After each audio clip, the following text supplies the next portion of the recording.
जब हमारा एक मिनट, जब हमारे भगवान हमारे अल्लाह ने हम लोगों को एक बनाया है, इनको भी दिल दिया, हमें भी दिल दिया, इन्हें भी नाक दी, हमें भी नाक दी, जब हम ऊपर वाले से एक है ना, तो हमें यहाँ पे कोई आजपा भाजपा या उसकी कोई नहीं तोड़ पाएगी।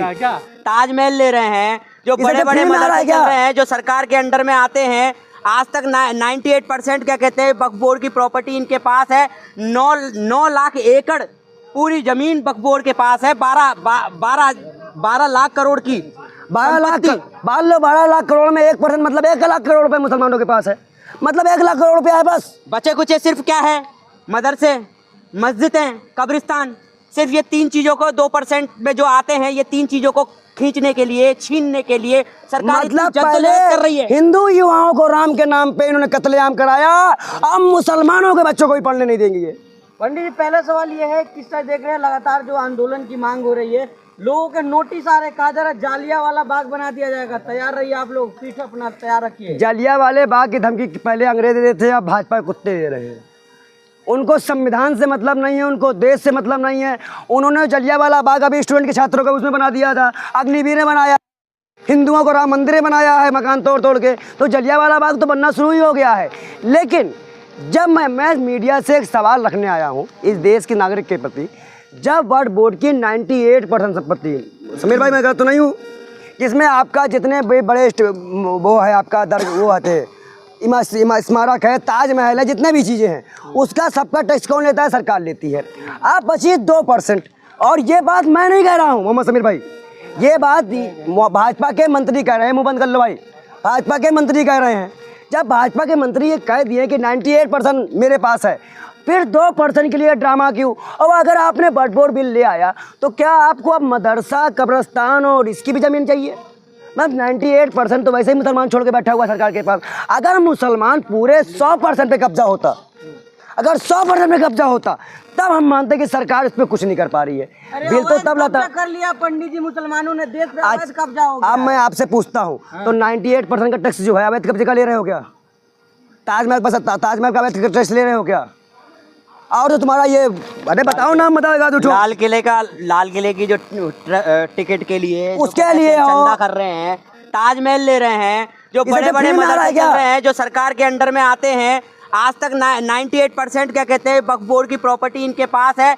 9 लाख एकड़ पूरी जमीन वक्फ बोर्ड के पास है। 12 लाख करोड़ की 12 लाख करोड़ में 1% मतलब 1 लाख करोड़ रुपए मुसलमानों के पास है, मतलब 1 लाख करोड़ रुपया है बस। बचे कुछ सिर्फ क्या है, मदरसे, मस्जिदें, कब्रिस्तान, सिर्फ ये 3 चीज़ों को 2% में जो आते हैं, ये 3 चीज़ों को खींचने के लिए, छीनने के लिए सरकार मतलब जद्दोजहद कर रही है। हिंदू युवाओं को राम के नाम पे इन्होंने कत्लेआम कराया, अब मुसलमानों के बच्चों को भी पढ़ने नहीं देंगे ये जो मदरसा। अच्छा ये बताइए, अगर वो अपनी तालीम मदरसे पे कर रहा है, और सरकार ने एक बात और कही है कि हम इसमें महिलाओं को लेके आएंगे, राम मंदिर किसके ट्रस्ट में आता है? नरेंद्र मोदी जी क्या पसमानदा मुसलमान हैं हम, जो मुसलमान वहाँ पे नहीं ले आ पा रहे हैं? लेकिन जब हिंदुओं की बात आती है तो मोदी जी मुसलमान बन जाते हैं, जब हिंदू की बात आएगी तो मोदी मुसलमान हो जाते हैं। हमारा सीधा ऐलान ये रहेगा कि हम वक्फ बोर्ड बिल के खिलाफ संवैधानिक तरीके से आह्वान करके नीतीश, नायडू, चिराग और जयंत को घर से निकलने नहीं देंगे। अगर इन चारों ने अपनी सीट वापस ले ली तो कुत्ता बना सरकार, बैसाखी की सरकार कुत्ता बनेगी और हम लोग बिल वापस लेंगे। ये तो विधेयक बन चुका है, अब तो कानून बन चुका है। अरे चाचा, रुक जाओ चाचा, सुप्रीम कोर्ट का नाम सुने हो? हाँ बिल्कुल सुने हैं। उसकी याचिका जाती है तो वो बिल पास हो जाता है। अगर सुप्रीम कोर्ट फैसला दे देगा कि बिल असंवैधानिक है और जिस हिसाब जनता में विरोध जताया है, अगर सुप्रीम कोर्ट को ये बिल एक्सेप्ट ही ना करना होता या संवैधानिक तो एक्सेप्ट ना करती, अगर वो संवैधानिक तभी तो एक्सेप्ट कर रही है ना कि हम सुनवाई करेंगे, हम मुसलमानों की आवाज़ को सुनेंगे कि मुसलमान एक्चुअली में उस बिल में चाहता क्या है। तो सीए का कानून भी सुप्रीम कोर्ट गया था, नहीं ये पता है क्या? तो पास हो गया, पास हो गया, पास हो गया, आ गया, अभी तक रुका हुआ है ना सीए एनआरसी। रुक जाओ, तुम ये बताओ, तुम भांग खा के आए हो क्या? सीए कानून पास हुआ? मैं सुनिए, सीए एनआरसी का बिल पास, तुम अभी सवाल पूछते हो तो ये पास हुआ बिल? आप लोग सवाल करिए, सवाल भी ढंग से करो ना बेशर्मो। सवाल ये जब हर जब बिल का विरोध क्यों करते हैं आप, समझ में नहीं तो आप ही बताइए, तो हर बिल हम नहीं करते। देखो किसान का विरोध, बिल का विरोध किसान ने किया, किसान ने किया, आपने नहीं सबसे पहले किसान ने किया। और जिसके जैसे मान लीजिए मैं इस देश में हूँ, जब हमारे भाई को ही फायदा नहीं है या हमारे जिनके लिए बिल ला उसको ही फायदा नहीं है तो विरोध नहीं होगा क्या? और क्या विरोध करना गुनाह है क्या हिंदुस्तान में? लोकतंत्र में विरोध करना गुनाह है? हर चीज का विरोध करेंगे आप लोग, हर अच्छा, आपसे पूछ के मतलब विरोध कि- करेंगे? मतलब कि हम आपसे पूछ के विरोध करेंगे? आप कहेंगे मोदी जी आ रहे हैं, जय करो, हम जय बोलेंगे। जब आप कहेंगे जय श्री राम बोलो, क्योंकि 14 के पहले सिस्टर के पास चांद ही नहीं दिख रहा था, पता है चांद कहाँ है, कैसे ढूंढती थी चांद कहाँ है, सूरज ही नहीं था। सिस्टर तो मालूम है पत्तों में चला करती थी, पत्ता लपेटती, पत्ता पहनती थी, चलती थी। भाई जो हिंदू क्योंकि सिस्टर उस वक्त जंगली जानवर थी, आदि मानो बोल लो 14 के पहले। लेकिन उसके बाद 14 के बाद कंगना राउत देखो कितनी बड़ी धार्मिक बन गई, जिनके कपड़े, जिस महिला को हम लोग तस्वीरों में देखते हैं तो ऐसे पे चले गए वक्त बिल से महिला नहीं रुके और उन्हीं तो वाक बिल पे तो सुनिए, जब आप मुस्लिम महिलाओं को वक्फ बोर्ड में ला रहे हैं तो हिंदू महिलाओं को राम मंदिर पे, आप चलिए राम मंदिर पे, आप अपने लिए मांग कर रहे हो ना, आप भी जाओ राम मंदिर में वक्फ बोर्ड में। पंडित सड़क पे उतरेगा। हम सबके लिए उतरे हैं और सबके लिए उतरे, सिर्फ मुसलमान के लिए नहीं। इस देश में जो भी गलत होगा, हम किसान के लिए भी उतरे थे, हम वक्फ बोर्ड के लिए भी उतरेंगे, हम शाहीन बाग के लिए भी उतरे थे, जो हम बहुत गया के लिए उतरेंगे, हम तो बहुत गया भी उतरेंगे। तैयार है लठ, हाँ लठ तैयार है। तुम्हारे जैसे लोगों की लट तैयार होगी। लट किसान आंदोलन के टाइम भी तैयार थे, CNRC के टाइम भी तैयार थे, और देश में जितने भी असंवैधानिक बिल आएंगे उनके लिए जनता रोडों पे उतरेगी, तो लट तैयार रहेंगे, ये जनता को भी पता है। जब ये कह रहे हैं कि जलियांवाला बाग बना देंगे, ये अपनी गोलियां और बंदूकें लेके भर के तैयार बैठे हैं, तो जनता जब बंदूकों से निड़ रही है तो इन लठों से क्या डरेगी? आप सुनिए पंडित जी, सुनिए, इस देश में एक सुनिए आपको क्यों फायदा नहीं देना? सुनिए, एक देखो, हमको तो सौगाते मोदी ना मिला, एक पपड़ी ना मिली, इनको तो कम सौगाते मोदी मिल गया, ये तो उसमें खुश थे। आधे जो मुसलमान सौगाते मोदी मिल गया, हिंदुओं को मंदिर मिल गया। कौन सा? राम मंदिर। कब से? किसके हाथ में है? आपको नहीं पता? हमारे हाथ में है। आपको नहीं आपको पता? ना, बताइए लीजिए। तो फिर ये जो पत्रकारिता बोल रही ना, इनको नहीं मिला, क्योंकि मुस्लिम महिलाओं को वक्फ बोर्ड में डालने की व्यवस्था है, इनकी नहीं है। ये जो गला फाड़ नहीं है, आपको मिल गया, आपको मिला, आपको मिला, आपको मिला, आपको मिला। अरे दलाल बेशरम, तुमको ये नहीं पता कि मैं उनका समर्थन कर रहा हूँ, बुला रहा हूँ राम मंदिर के ट्रस्ट पे, और तुझे ये नहीं पता कि विरोध का समर्थन क्या है? जब तेरे को जब बिल्कुल करेंगे, यही बिल्कुल करेंगे।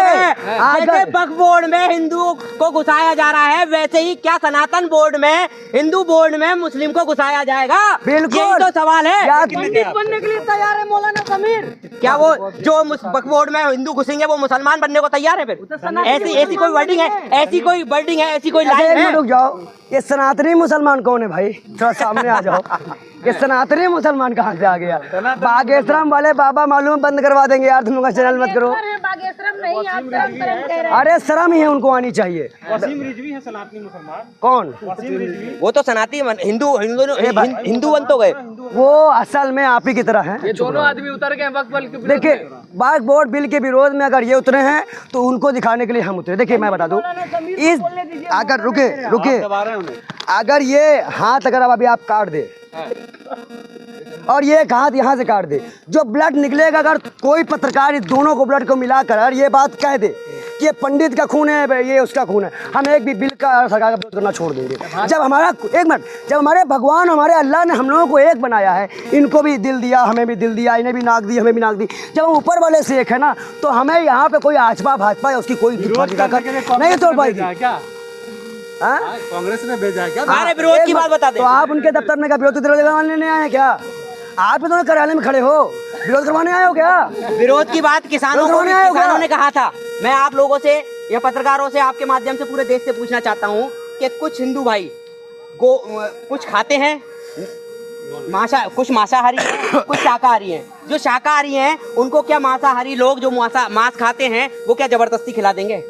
नहीं खिला पाएंगे ना। यही किसानों का कहना था, यही देश के भारतीयों का, नागरिकों का कहना है, जिसको जो चीज चाहिए नहीं वो जबरदस्ती क्यों दी जा रही है, क्यों खिलाई जा रही है? वक्फ संशोधन विधेयक का आप लोग क्यों विरोध कर रहे हैं? पॉइंट में समझाइए। सबसे पॉइंट नंबर 1, उस बिल के आने से हमें डर है कि ये बिल लाकर हमारे मंदिरों को भी कब्जा कर लिया जाएगा। पॉइंट नंबर 2, आज हमारे जो शंकराचार्य हैं, जो हमारे और संत जो भाजपा का विरोध कर रहे हैं, उनको जेल में डाल दिया जाएगा। ये ना मस्जिद के बहाने अपनी रोटी सेकनी है आपको। अब देखो दलाली शुरू हो गई। बोलिए बोलिए बोलिए बोलिए। अभी हमने अभी सुनिए, अभी हमने गया की बात की, नहीं बहन है पर दलाली ना करे, अगर बहन दलाली करे तो बोलेंगे। क्या समझाइए? अभी हमने गया की बात की तो उनके कान में सुनाई नहीं दिया, राम मंदिर सुनाई दे रही है। अरे सुनने, आप बोलिए ना, बोलिए। गलत बताइए क्या है। और तीसरा नंबर क्या है, और इसमें सभी कम्युनिटियों को खतरा है। कल को गुरुद्वारे भी आ सकते हैं, क्योंकि जब पहले गुरुद्वारों के लंगर का जो खाना आता था उस पर जीएसटी फ्री था, इस सरकार में उस पर भी जीएसटी लग गया। तो इसलिए हम सभी कम्युनिटी की ज़मीन बचाने के चक्कर में है, हम सारी ज़मीनें अडानी अंबानी को, देखिए एयरपोर्ट अडानी अंबानी का हो गया, अब जो मदरसे हैं, मंदिर है और उसके आसपास ज़मीनें वो भी अडानी अंबानी को दी जाएगी। कि सरकार का मंशा, जब सरकार 16,48,000 करोड़ रुपया दे सकती है कॉर्पोरेट सेक्टर को, तो वो हमें भी गिरवी रख सकती है। इसलिए हमारा विरोध है ये बिल में। अब मैं पूछता हूँ, जिसके लिए बिल आया है वही खुश नहीं है। आप अच्छा ही बताओ, जब भी कोई बिल आया, क्या किसानों से बात करके बिल लाया गया था? क्या मौलाना से बात करके बिल लाया गया था?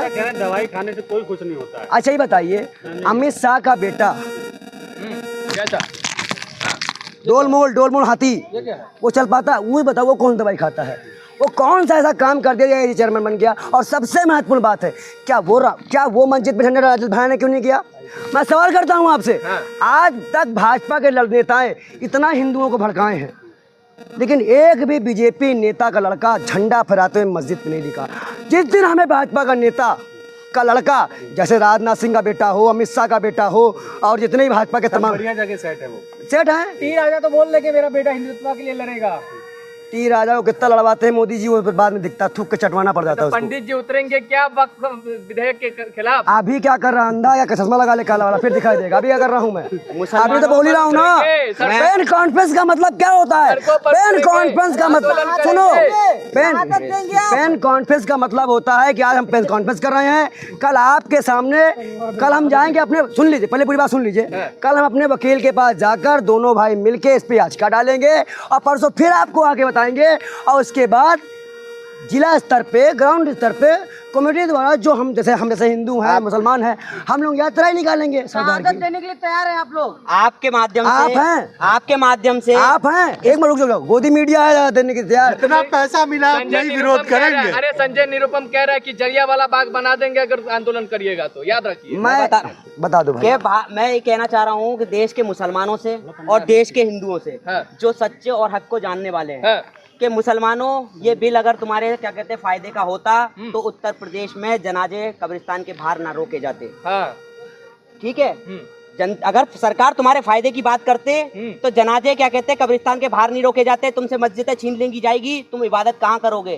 तुमसे कब्रिस्तान छीन ले जाएंगे, तुम दफन कहाँ होगे? तुमसे मदरसे छीन लिए जाएंगे, तुम अपने बच्चों को अपनी इल्मी तालीम कहाँ दोगे? आओ अपना विरोध दर्ज करो, अपने प्रदर्शन करो, वक्फ बोर्ड बिल को वापस लेने के लिए लोगों की मदद करो जो ग्राउंड पे उतरे हुए हैं। बस यही आप। और सबसे महत्वपूर्ण बात यह है कि आपकी बात पेटीएम ना करो, स्वयं आ जाओ, स्वयं आओ, कोई नो पेटीएम एटीएम, रुक जाओ, बेशर्मा तुम लोग पेटीएम कर करके यहाँ पे तुम लोग ड्रामा मचवाए हो, तुम स्वयं आओ। अगर 20 पैसा ले रहे हैं, 20 करोड़ लोग में से 5 करोड़ मुसलमान अगर इस देश में छा जाए ना, 1 घंटे में वर्ड बिल वापस, पेटीएम 1 घंटा। दोबारा बोलिए बात तो बोलिए। 5 करोड़ मुसलमान सड़कों पे आ जाए, 1 घंटे में बिल वापस।